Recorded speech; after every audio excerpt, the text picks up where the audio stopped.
నిన్న కేంద్ర మంత్రివర్గం ఏర్పాటైంది. వాళ్ళు చాలామంది ప్రమాణ స్వీకారం కూడా చేయడం చూస్తాం. అయితే ఈ కేంద్ర మంత్రివర్గంలో విభేదాలున్నాయి చాలామంది. అందుకే ఎన్‌డీఏ కూటమి ఏర్పడింది కాబట్టి వాళ్ళలో విభేదాలున్నాయి. మంత్రివర్గం చిరకాలం ఉంటుందా లేదా అని కూడా చాలామందికి డౌట్. అసలు ఎటువంటి సమస్యలున్నాయి సార్ ఈ కూటమిలో? నిన్న ఒక రకమైన చారిత్రక సంఘటన అని చెప్పొచ్చు. ఎందుకంటే నెహ్రూ తర్వాత మూడవసారి ప్రధానమంత్రిగా మళ్ళీ ప్రమాణ స్వీకారం చేసిన ఏకైక నాయకుడు నరేంద్ర మోడీ. సో అది నిజంగానే రికార్డు ఆయన క్రియేట్ చేసినట్టుగా చెప్పుకోవచ్చు.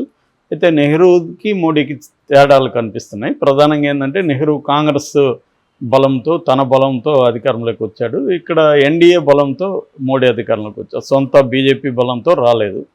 సో ఈ తేడా ప్రధానమైన తేడా ఉంది. అయితే ముందుగా మంత్రివర్గం ఏమైందని చూసుకున్నప్పుడు మామూలుగా మనకి 545 ఉంటుంది లోక్సభలో.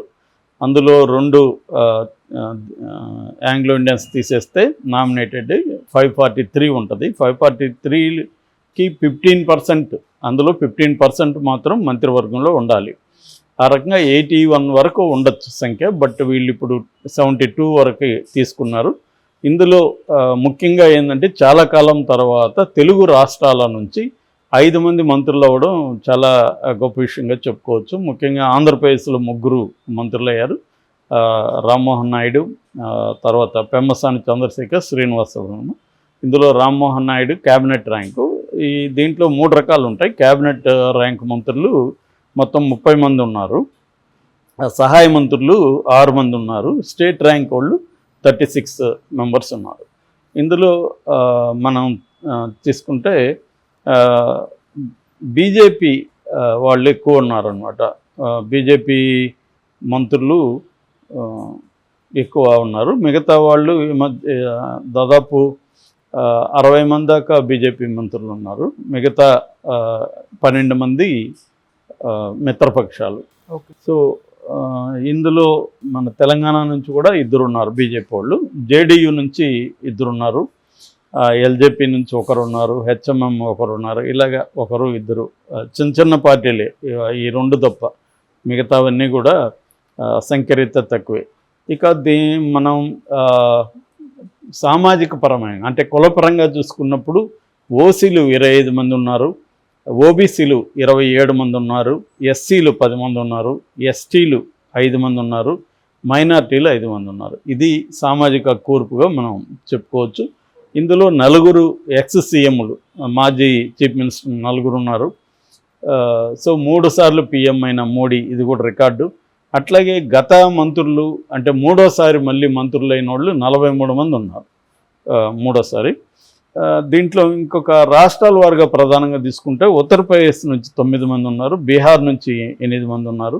ఆంధ్రప్రదేశ్ మూడో పెద్ద ఇది వస్తుంది, 3 ఉన్నారు. తెలంగాణ 2 ఉన్నారు. కొత్తగా 11 మంది కొత్త మంత్రులు, ఫస్ట్ టైం మంత్రులు అయిన వాళ్ళు 11 మంది ఉన్నారు.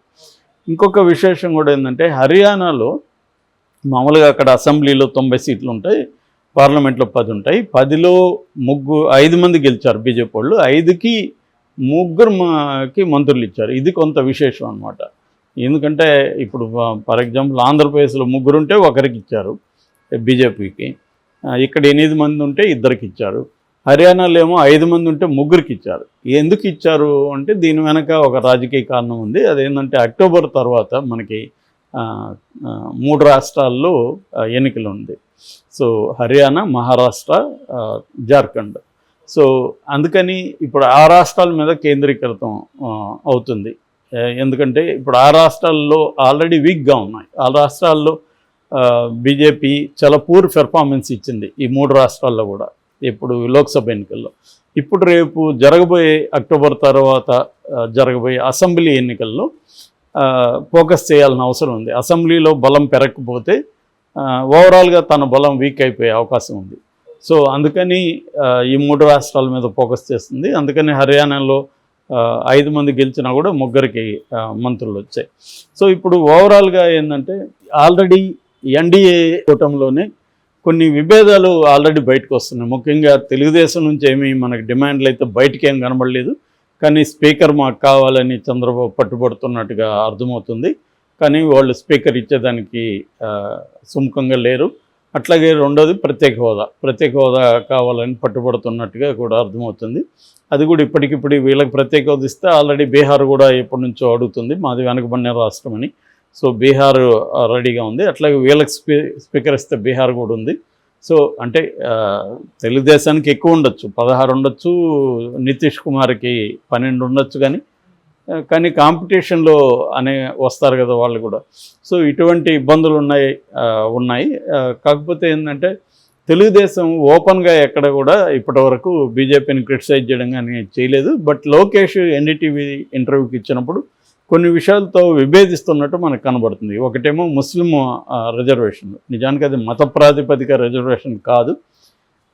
ఆ మతంలో ఉండే వెనుకబడిన వాళ్ళు మతం వల్ల వాళ్ళకి ఫెసిలిటీ పోతుంది కాబట్టి రాజశేఖర రెడ్డి 4% రిజర్వేషన్లు ముస్లింలో ఉండే పేద వర్గాలకి ఇచ్చాడు. వీళ్ళని పస్మండా ముస్లిమ్స్ అంటారు మామూలుగా ఇండియాలో. అంటే బీసీలు, ఎస్సీలు వీళ్ళు కన్వర్ట్ అయి ఉంటారు మతంలోకి. సో వాళ్ళంతా కలిపి పస్మండా ముస్లిమ్స్ అని పిలుస్తారు. ఈ పస్మండా ముస్లింలకి 4% ఇచ్చినప్పుడు దీన్ని మేము రద్దు చేస్తామని బీజేపీ అనౌన్స్ చేసింది. తెలుగుదేశం వాళ్ళు మేము దాన్ని కాపాడతామని చెప్పి హామీ ఇచ్చారు. లోకేష్ కూడా మేము దాన్ని రద్దు చేయడానికి ఒప్పుకోమని చెప్పాడు. అట్లాగే లోకేష్ ఉక్కు కర్మాగారం విశాఖపట్నం దాన్ని ప్రైవేటీకరణ చేయడానికి లేదనేది కూడా లోకేష్ అన్నాడు. అట్లాగే యూనిఫామ్ సివిల్ కోడ్ ఏదైతే ఉందో ఆ యూనిఫామ్ సివిల్ కోడ్ అది చంద్రబాబు మేము వ్యతిరేకిస్తున్నాం. బట్ చంద్రబాబు నాయుడు మోడీని కన్విన్స్ చేస్తాడా, మోడీ చంద్రబాబు నాయుడు కన్విన్స్ చేస్తాడా చూడాలి అన్నాడు. అంటే క్లియర్గా మమ్మల్ని కన్విన్స్ చేస్తే తప్ప మేమైతే ఒప్పుకునేది లేదు అన్నట్టుగానే మాట్లాడు. ఇట్లా కొన్ని విభేదాలు దీనికి వాళ్ళకు ఉన్నాయి. అట్లాగే సౌత్ ఇండియాకు సంబంధించి ఇప్పటివరకు 71 డీలిమిటేషన్ కింద 71 జనాభా నిష్పత్తిలో ఫండ్స్ వస్తున్నాయి. దాన్ని 2011 నిష్పత్తిలో ఇస్తామనేది ఒక ప్రపోజల్ ఉంది. దానివల్ల మన జనాభా తక్కువ ఉంది, నార్త్ ఇండియాకి ఎక్కువ ఉంది.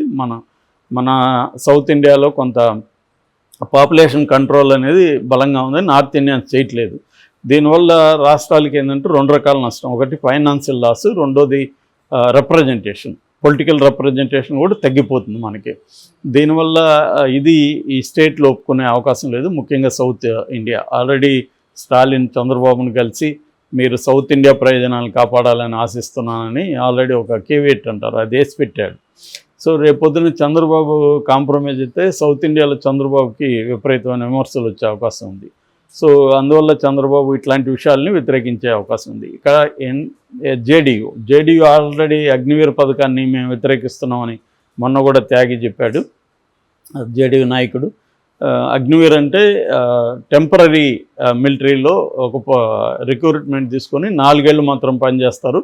ఆ పనిచేసిన వాళ్ళల్లో 25% కంటిన్యూ అవుతారు, మిగతా 75% వాళ్ళకి ఏవో పెర్క్స్ అవి ఇచ్చేసి వాళ్ళని బయటికి పంపించేస్తారు. ఇది తీవ్ర వ్యతిరేకత ఆల్రెడీ నార్త్ ఇండియాలో వచ్చింది. సో దీన్ని తీసేస్తాము అనేది, తీసేయాలని మేము డిమాండ్ చేస్తామనేది త్యాగి అన్నాడు. అట్లాగే వాళ్ళు కూడా బీహార్కి సంబంధించి అనేక ప్రత్యేక హోదా కావచ్చు అలాంటివి అడిగే అవకాశం ఉంది.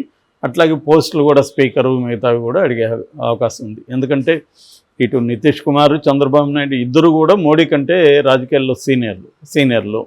సో ఆల్రెడీ నితీష్ కుమార్కి, చంద్రబాబుకి ఇద్దరికి కూడా ఒక ట్రాక్ రికార్డ్ ఏమంటే వీళ్ళు ఎటైనా జంప్ చేయగలరు, ఒకే దగ్గర ఉండాలనేది ఏం లేదు వాళ్ళకి అనేది ఉంది.